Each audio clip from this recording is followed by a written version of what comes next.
To Potsdam in what 60, year? she came in 62, I came in 63. 63. And despite everything that he said, he made a fantastic difference in our little congregation.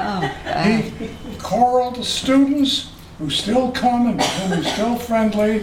He still goes back and davens for, used to be both Rosh Hashanah and Yom Kippur the last couple of years in his old age.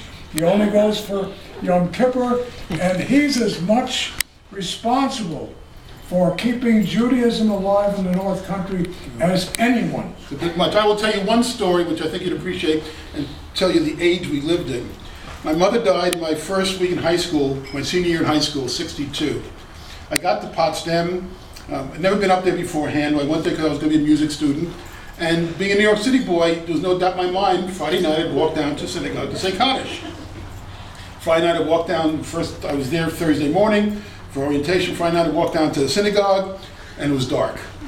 Now for a big city boy who said Kaddish every week, every day for the first year, this was pretty depressing. And I was a little bit upset.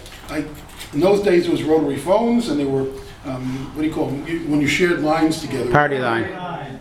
So I put my nickel. $2,000. I put my nickel in the rotary phone, which is outside the gas station across the street, and I dialed operator. The real operator answered, who spoke English, and I said, "I'd like to get the number of the rabbi in Potsdam."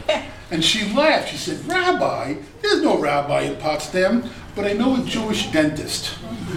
This operator, local, knew a Jewish dentist who happened to have his office next to the synagogue. She called him. And in 5 minutes, there was a minyan at that synagogue. He called around, and they all came down. And it was a tiny, 50 families maybe at the time, and they had 50 Jewish families. No, never had 50. Less than that. Oh, much less. Okay.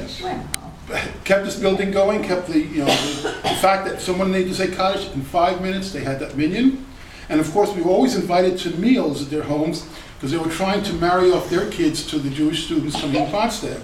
So this was a way of connecting, but it was a wonderful, somewhat naive time, and an exciting time and a good time. So we enjoy it. We look forward to going back as much as we can. Enjoy it.